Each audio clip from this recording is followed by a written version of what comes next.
शंकर एक मेहनती और सीधे दिल का इंसान था जो मुंबई के एक छोटे से किराए के मकान में अपनी प्यारी पत्नी राधा के साथ रहता था। उनकी दुनिया छोटी थी मगर प्रेम और सुकून से भरी। एक दिन जब वे रात का भोजन कर रहे थे, राधा ने मुस्कुराते हुए कहा, शंकर जी, हमारे घर में इतना सामान है जो अभी इस्तेमाल नहीं होता, लेकिन बाद में उसकी जरूरत पड़ जाती है। क्या हम रसोई घर के बगल में एक छोटा सा भंडार गृह बनवा सकते हैं? शंकर को अपनी राधा से बेहद प्रेम था। वह उसके चेहरे पर कभी उदासी देखना नहीं चाहता था, लेकिन उसकी जेब उस वक्त इतनी इजाजत नहीं देती थी। उसने राधा से 2 महीने का समय मांगा। इन 2 महीनों में शंकर ने दिन रात एक कर दिया, अपनी मेहनत दोगुनी कर दी, यहाँ तक कि रातों को टैक्सी भी चलाने लगा, बस इस इरादे से कि वह अपनी प्यारी राधा की इच्छा पूरी कर सके। 2 महीने बीतते ही शंकर ने इलाके के मशहूर मिस्त्री राम भाई और मजदूरों को बुला लिया और कुछ ही दिनों में रसोई घर के साथ एक छोटा सा कमरा तैयार हो गया। राधा उसे देखकर बेहद खुश हुई। शंकर ने सोचा कि अब उसके जीवन में खुशियां वापस आ जाएंगी। बदलते व्यवहार और शंकर की चिंता। लेकिन कमरा बनने के बाद शंकर ने महसूस किया कि राधा का व्यवहार असामान्य रूप से बदल गया है। वह अब पहले जैसी हंसमुख नहीं रही थी, बल्कि काफी चिद्दी रहने लगी थी और अक्सर उसे अकेले में छिप छिप कर रोते हुए भी देखा गया। शंकर का ध्यान कभी उस कमरे की तरफ नहीं गया कि शायद यही उसकी परेशानी की वजह हो सकती है। उनकी शादी को कई साल हो गए थे, मगर कभी किसी बात पर झगड़ा नहीं हुआ था। भगवान ने उन्हें संतान की नामत नहीं दी थी, मगर न कभी शंकर ने राधा को ताना दिया और न राधा ने कभी इस बात पर अकृतज्ञता का प्रदर्शन किया। वे दोनों भगवान की दी हुई हर नामत पर खुश थे। शंकर अपनी कम तनख्वाह में भी राधा को खुश रखने की हर मुमकिन कोशिश करता था। कभी मंदिर के लिए फूल लाता तो कभी उसे चौपाटी पर घुमाने ले जाता। लेकिन अब राधा को न सैर सपाटे का शौक था और न वह छोटी छोटी फरमाइशें करती थी। शंकर बहुत परेशान था। एक दिन शंकर ने राधा से कहा, राधा, तुम्हारी तबीयत ठीक नहीं लगती, चलो वैद्य जी को दिखा लाता हूँ। बहुत मनाने पर वह राजी हो गई। वैद्य जी ने बताया कि राधा किसी गहरी परेशानी में है। शंकर ने राधा से पूछा तो उसने कहा कि उसे कोई परेशानी नहीं है। शंकर को लगा शायद यह संतान न होने की वजह से है, लेकिन जब उसने दोबारा इलाज की बात की तो राधा ने सख्ती से मना कर दिया और कहा कि अब मुझे किसी इलाज की जरूरत नहीं है। शंकर को गुस्सा आया और उसने वजह पूछी तो राधा ने गुस्से से कहा, मेरे पास बच्चा पालने का समय नहीं है। शंकर और भी हैरान हुआ कि इस छोटे से घर में खाना बनाने और छोटी मोटी साफ सफाई के अलावा राधा को भला और क्या काम हो सकता है। उसका यह वाक्य उसे एक गहरे भ्रम में डाल गया। बढ़ती दूरियां और नया संदेह। एक रोज शंकर ने ऑफिस जाते हुए राधा से कहा, आज मैं जल्दी आ जाऊंगा और मेरे साथ मेरे कुछ मित्र गोविंद और राजू भी होंगे। तुम चाय और पकौड़ों का इंतजाम कर लेना। इस बात पर राधा का चेहरा FQ हो गया और उसने पहली बार शंकर पर ऊंची आवाज में चिल्लाकर कहा, मैं यह सब नहीं कर सकती, मैं क्यों करूं? इस बात पर उन दोनों में खूब लड़ाई हुई। यह पहली बार नहीं था कि शंकर अपने मित्रों को चाय पर बुला रहा था। पहले भी कई बार ऐसा हो चुका था और राधा हमेशा खुशी खुशी इंतजाम करती थी और खूब खातिरदारी करती थी। लेकिन आज का व्यवहार शंकर को बहुत अजीब लगा। उसे समझ नहीं आया कि राधा को उसके जल्दी आने से परेशानी थी या मित्रों के साथ आने से या फिर चाय और पकौड़ों के इंतजाम से। बहरहाल शंकर ने उस दिन जल्दी आने का इरादा स्थगित कर दिया और मित्रों से भी माफी मांग ली। कई दिनों तक दोनों में नाराजगी रही। शंकर को समझ नहीं आ रहा था कि राधा का व्यवहार क्यों बदलता जा रहा है और वह इतना बदमिजाज क्यों हो गई है। इसी दौरान एक दिन शंकर को तेज बुखार हो गया। वह काम पर जाने के काबिल न रहा। राधा ने उसकी बहुत सेवा की, दिन रात उसके पास बैठी रही, लेकिन वह खुद भी परेशान सी लगती थी। ज्यादातर समय रसोई घर में गुजारती या फिर उसी नए बने कमरे के आसपास चक्कर लगाती। शंकर में इतनी कमजोरी थी कि वह उठकर उसकी मदद भी नहीं कर पाता था। एक दिन शंकर शौचालय जा रहा था तो उसने देखा कि राधा रसोई घर के पास बैठी रो रही है। उसे बहुत ताज्जुब हुआ। बार बार पूछने पर भी उसने कोई वजह नहीं बताई, बस कहा कि मन परेशान हो रहा है। शंकर को लगा कि वह उसकी बीमारी की वजह से परेशान है। राज की फुसफुसाहट और कमरे का रहस्य। अगले दिन शंकर गहरी नींद में सोया हुआ था कि एकदम से खांसी से उसकी आंख खुल गई। उसे कुछ फुसफुसाहटों की आवाज सुनाई दी। शंकर हैरान रह गया। उसके और राधा के अलावा घर में तो कोई था ही नहीं, तो यह फुसफुसाहटें किसकी थीं? राधा किससे बातें कर रही थी? वह बहुत परेशान था। उठकर रसोई घर की तरफ गया, लेकिन कमजोरी की वजह से ज्यादा चल नहीं सका और दोबारा बैठ गया। उसने राधा को आवाज लगाई। जब पूछा तो उसने कहा, ऐसा कुछ नहीं शंकर जी, यह आपका वहम है। इन दिनों में शंकर ने बहुत सी बार राधा को सुबह सवेरे रसोई घर के बगल में बने कमरे से बाहर निकलते देखा, लेकिन राधा ने उसे नहीं देखा था। एक दिन जब शंकर की तबीयत कुछ बेहतर हुई तो वह रसोई घर में पानी पीने गया। वहां राधा मौजूद नहीं थी। वह उसे ढूंढने ही वाला था कि राधा उसी गोपनीय कमरे से बाहर निकली और शंकर को देखते ही घबरा गई। उसके माथे पर पसीना आ गया। शंकर को अजीब लगा, क्योंकि जब भी वह राधा को इस कमरे से निकलते देखता था तो यही सोचता था कि वह किसी काम से वहां गई होगी, लेकिन आज उसके माथे के पसीने ने शंकर को कुछ और ही सोचने पर मजबूर कर दिया था। पूछने पर राधा ने बताया कि वह वहां पुराना सामान रखने गई थी। शंकर ने बात वहीं खत्म कर दी। वह अपनी बीमारी में राधा की सेवा से इस कदर प्रभावित था कि और अधिक बहस नहीं करना चाहता था। अबोधगम्य स्थिति और गुरुजी का परामर्श। कुछ दिनों बाद जब शंकर ऑफिस के लिए उठा, तब भी राधा कमरे में नहीं थी। उसने सोचा वह रसोई घर में उसके लिए नाश्ता तैयार कर रही होगी। रसोई घर गया तो वह वहां भी मौजूद नहीं थी। उसने शौचालय और घर का कोना कोना जांच लिया, लेकिन राधा कहीं नहीं थी। शंकर घर से बाहर निकलने ही वाला था कि कुछ आवाजें उसके कानों में पड़ ढीं। उसे आवाज समझ नहीं आई, लेकिन इतना अंदाजा हुआ कि यह आवाजें उसी असामान्य कमरे से आ रही हैं। उसने दरवाजा खींचा तो वह अंदर से बंद था। शंकर अभी परेशानी में ही था कि राधा पीछे से आ खड़ी हुई।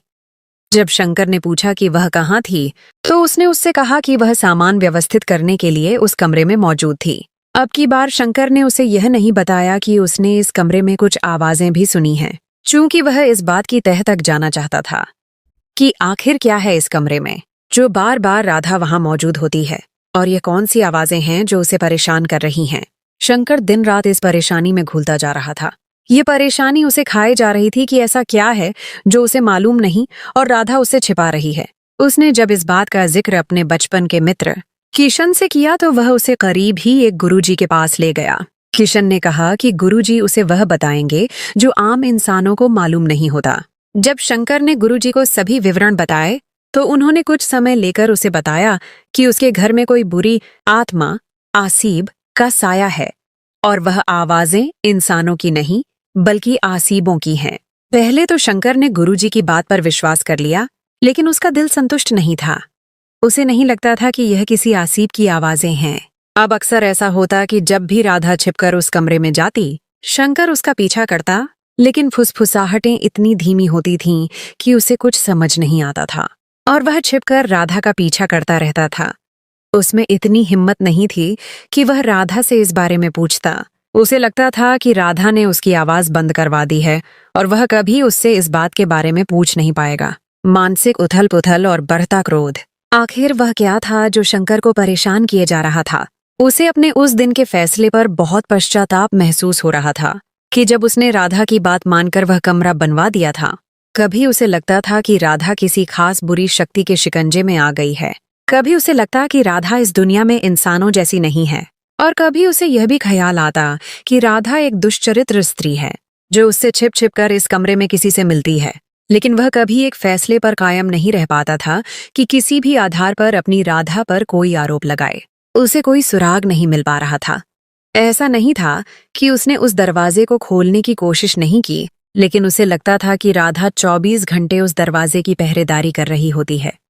जब भी वह उसकी तरफ जाता, राधा उसे कोई न कोई काम कहकर वहां से हटा देती थी। शंकर बहुत परेशान रहने लगा था। अब उसके मन पर वह कमरा और उसके दरवाजे को खोलना हावी हो चुका था। लेकिन वह क्या करता? वह अपनी राधा को इस मामले में बताना नहीं चाहता था। वह खुद खोज लगाना चाहता था और राधा को रंगे हाथों पकड़ना चाहता था, मगर वह बहुत मजबूर हो चुका था। उसे समझ नहीं आ रही थी कि वह क्या करे। उसने जीवन में खुद को इससे ज्यादा बेबस कभी महसूस नहीं किया था। कभी कभी बहुत गुस्सा आता, दिल चाहता कि सब कुछ खत्म कर दे, राधा को तलाक दे दे और उसके सारे काले कारनामे सामने ले आए। मगर वह परेशान था कि उसके पास कोई सबूत न था। रहस्योद्घाटन और शर्मिंदगी का पल एक दिन शंकर ने पक्का योजना बनाई कि वह ऑफिस नहीं जाएगा और पूरा दिन अपनी राधा की हर गतिविधि पर नजर रखेगा। उस दिन राधा की काफी तबीयत खराब थी, वह बुखार में थी, तो शंकर ने उसे आराम करने की सलाह दी और खुद तैयार होकर ऑफिस जाने का नाटक किया। उसने राधा से कहा था कि तुम पलंग से न उठना, मैं खुद चला जाऊंगा। बाहर के दरवाजे के पास एक पुरानी अलमारी रखी थी। शंकर उसके पीछे छिप गया। उसे लगा कि राधा को महसूस भी न हुआ कि वह घर में मौजूद है। राधा धीरे से उठी, रसोई घर में गई और बड्ढी एहतियात से नाश्ता बनाया। शंकर देखकर हैरान रह गया कि वह नाश्ते की थाली और चाय के 2 कप लेकर उस बंद कमरे के दरवाजे को खोलकर अंदर चली गई। वह दरवाजे को ताला लगाए रखती थी। जब शंकर ने इस ताले के बारे में पूछा था तो उसने कहा था कि उसने अपना कीमती जेवर और जरूरी कागजात उसी कमरे में छिपाकर रखे हैं, क्योंकि अगर खुदा न खास्ता कोई चोर आ गया तो वह इस कमरे को टूटे फूटे सामान का कमरा समझेगा और इस कमरे की तरफ उसका ध्यान ही नहीं जाएगा। उसने कमरे का दरवाजा खोला और अंदर नाश्ता ले गई। शंकर 2 लोगों का नाश्ता और चाय के 2 कप देखकर हक्का बक्का रह गया। उसका जिज्ञासा और भी बढ़ गई। उसके घर में मौजूद होने के बावजूद राधा ने किसी और को इस घर में रखा हुआ है। शंकर गुस्से से खौल रहा था कि ऐसा कौन था जिसे वह दिन रात अपने साथ रखती है और शंकर से भी ज्यादा महत्वपूर्ण समझती है।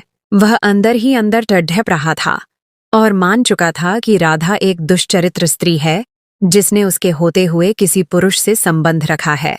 शंकर जो इतने अरसे से यह समझता रहा था कि राधा या तो किसी आसीब के साये में है या कोई और मामला, अब उसे अपनी राधा से घृणा होना शुरू हो गई थी।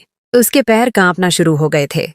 वह अपने भावनाओं पर काबू नहीं रख पा रहा था, लेकिन क्यूदम इतने भारी हो गए थे कि उस अलमारी से लेकर बंद कमरे के दरवाजे तक का सफर उससे तय नहीं हो रहा था। लगता था कि पैरों के नीचे से जमीन निकल गई है और किसी ने सर से आसमान भी छीन लिया है। वह अपने आप को इस भरी दुनिया में बेबस और लाचार आदमी समझने लगा था।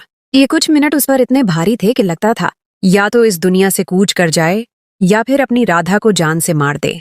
शंकर ही जानता है और उसका ईश्वर जानता है कि उसने उन चंद कूदमों का सफर कैसे तय किया। अभी वह कमरे के दरवाजे पर पहुंचा और उसके हाथ जो पसीने में लथपथ थे, उसका पूरा बदन पसीने में लथपथ हो रहा था और वह दरवाजे को खोलने के लिए अपने हाथों को झकझोर रहा था कि दोबारा फुसफुसाहटें कानों में आईं। वह अपने होश में न रहा। उसे तो ये फुसफुसाहटें पहले भी समझ नहीं आती थीं, तो उसने दरवाजा खोलते ही एक जोरदार चीख मारी और अपनी पत्नी को पुकारा, राधा। मगर यह क्या? यह दृश्य देखकर तो वह हक्का बक्का रह गया। शंकर, जो अभी तक राधा को तलाक के 3 शब्द सुनाने का इरादा रखता था, कि अब उससे वह 1 मिनट भी बर्दाश्त नहीं थी। अगले ही सेकंड अपने इरादे पर बहुत ज्यादा पछतावा था। उसने देखा कि राधा, जिसके लिए नाश्ता लेकर गई है और उसके हाथ में जिसके लिए निवाला है और जिसने उस निवाले को खाने के लिए अपना मुंह खोल रखा है, वह उसकी अपनी सौतेली माँ कमला देवी है। प्रेम, त्याग और पश्चाताप। शंकर राधा को कितना गलत समझ रहा था। कभी उसे जादू टोना करने वाली स्त्री, तो कभी उसने उसको दुष्चरित्र समझा। शंकर की चीख की आवाज सुनकर राधा के हाथ से निवाला गिर गया और कमला देवी, जो उसे देखकर हक्की बक्की रह गई थीं, उनके माथे से पसीना छूटने लगा। शंकर को लगा जैसे किसी ने उसके कदम जमीन में गाड़ डाल दिए हैं। वह अपने आप को न जीवितों में पा रहा था न ही मृतकों में। राधा इतने अरसे से शंकर की मां को बंद कमरे में छिपाए उनकी सेवा किए जा रही थी। यह शंकर का फर्ज था, मगर वह अपने फर्ज से भागना चाहता था। वह अपनी सौतेली मां को कभी भी अपनी मां मानने पर तैयार न था। उसे वह शुरू से ही कबूल न थी। उसे लगता था कि उसकी सगी मां की मृत्यु की वजह भी उसकी सौतेली मां ही है। हालांकि वह जानता था कि ऐसा कुछ भी नहीं है, लेकिन मन से कुछ बातें बिल्कुल भी मिट नहीं सकती थीं और वह अपनी सौतेली मां को स्वीकार करने पर तैयार न था। राधा ने कई बार उसे दबे शब्दों में समझाया था कि मां आखिर मां होती है, चाहे वह पालने वाली मां हो या चाहे जन्म देने वाली। लेकिन इस बात पर शंकर की तीव्र नाराजगी ने राधा को जोर न देने पर मजबूर कर दिया था। राधा यह बात जानती थी कि शंकर अपनी सौतेली मां से बहुत नाराज है और कमला देवी बहुत मजबूरी में राधा से मदद मांगने के लिए आई थीं, क्योंकि उनके पति शंकर के पिता के मरने के बाद मकान मालिक ने उन्हें घर से निकाल दिया था और उनके पास रहने को कोई ठिकाना नहीं था। राधा दयालु स्त्री थी। वह शंकर की मां को अपनी मां जैसा मानती थी लेकिन घर में अनबन न हो, इस वजह से उसने शंकर से यह बात छिपाए रखी और शंकर की मजबूर माँ को अपने घर में जगह भी दी। वह बहुत परेशानी की स्थिति में रहती थी, क्योंकि वह दोनों तरफ से फंस चुकी थी। एक तरफ पति था, तो एक तरफ उसके दिल में दयालुता थी कि वह शंकर की माँ को भी अपनी माँ का दर्जा देती थी। राधा का इतना बड्ढा मन देखकर शंकर शर्म से पानी पानी हो गया। उसने राधा को और अपनी सौतेली माँ को अपने बिस्तर पर बिठाकर नाश्ता करवाया और सभी घटनाएं सुनकर वह इतना रोया कि राधा और उसकी माँ के चुप करवाने पर भी उसकी हिचकियां नहीं रुक रही थीं। उसे लग रहा था कि कोई आए और उसके हाथ काट दे। उसे लग रहा था कि वह एक चोर है। ऐसा लगता था कि उसने किसी के हक पर डाका डाला है। आज उसे समझ आ गई कि इंसान का धनवान होना ही काफी नहीं होता, बल्कि अगर उसके दिल में नर्म कोना और इंसानियत हो तो वह राधा जैसे लोगों की तरह महानता का प्रदर्शन कर सकते हैं। एक नए आरंभ की किरण और उज्ज्वल भविष्य। इस घटना के बाद शंकर और राधा की जिंदगी पूरी तरह बदल गई। शंकर ने अपनी माँ को घर के एक सम्मानित सदस्य के रूप में स्वीकार किया और उनकी देखभाल की जिम्मेदारी खुद ले ली। राधा को अब और छिपाने की जरूरत नहीं थी और उसके चेहरे पर फिर से वही मुस्कुराहट आ गई जो एक अरसे से गायब थी।